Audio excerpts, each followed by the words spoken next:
ಅಲ್ಲ, ಈಗ ಅವರು 6 ಜನ ಅಂತೇಳಿ ನಾವು ಸಸ್ಪೆಕ್ಟ್ ಮಾಡಿದ್ವಿ. ಅದರಲ್ಲಿ 3 ಜನ ಈಗಾಗಲೇ ಸೆಕ್ಯೂರ್ ಮಾಡಿದ್ದಾರೆ. ಸುಮಾರು 10-11 ಕೋಟಿ ರೂಪಾಯಿಯಷ್ಟು ಬಂಗಾರ ಮತ್ತು ಹಣ ಎಲ್ಲವೂ ಕೂಡ ಕಂಪ್ಲೀಟ್ ಎಷ್ಟು ಹೋಗಿದೆ ಅಂತಿದ್ರೋ ಅದಷ್ಟನ್ನು ರಿಕವರಿ ಮಾಡಿದ್ದಾರೆ.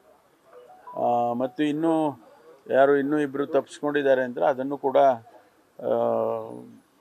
ಇನ್ವೆಸ್ಟಿಗೇಷನ್ ಮಾಡ್ತಿದ್ದಾರೆ. ಅವರ ಲೊಕೇಶನ್ನು ಮತ್ತೊಂದು ಇದ್ದಾರೆ ಇಲ್ವಾ ಅನ್ನೋದನ್ನು ಕೂಡ ಕನ್ಫರ್ಮ್ ಮಾಡ್ಕೋಬೇಕಲ್ಲ, ಅದನ್ನು ಮಾಡ್ತಾ ಇದ್ದಾರೆ.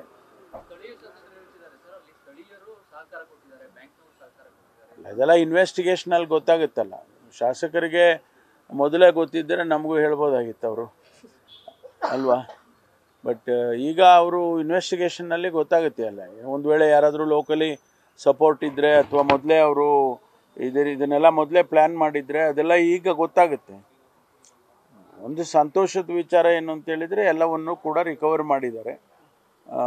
ಮುಂದಿನ ಕೇಸ್ಗಳು ಅದು ಎಲ್ಲ ನಡೆಯುತ್ತೆ. ಬಿದರ್ದು ಭಾಳ ಹತ್ತಿರದಲ್ಲಿ ಬಂದಿದ್ದೇವೆ. ಅವರು ಬೇರೆ ಬೇರೆ ಅಲ್ಲಿಂದನೇ ಉತ್ತರ ಪ್ರದೇಶದಿಂದನೇ ಮೋಟ್ರ್ ಬೈಕನ್ನ ತೊಗೊಂಡು ಬಂದಿದ್ದಾರೆ ಅವರು. ಆ ರೀತಿ ಎಲ್ಲ ಇನ್ಫಾರ್ಮೇಷನ್ಸ್ಗಳಿದ್ದಾವೆ. ಅದನ್ನು ನೋಡಿಕೊಂಡು ಆಮೇಲೆ ಹೇಳ್ತೀವಿ.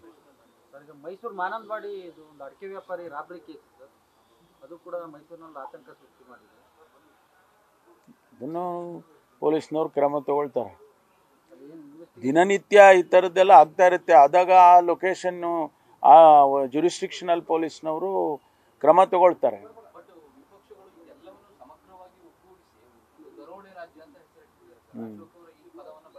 ಹೌದು, ಅವ್ರ ಕಾಲದಲ್ಲಿ ಯಾವ ರಾಜ್ಯ ಇತ್ತು, ಅವರು ಸರ್ಕಾರದಲ್ಲಿದ್ದಾಗ ಯಾವ ರಾಜ್ಯ ಇತ್ತು ಅಂತ ಅದನ್ನು ಹೇಳೋಣ.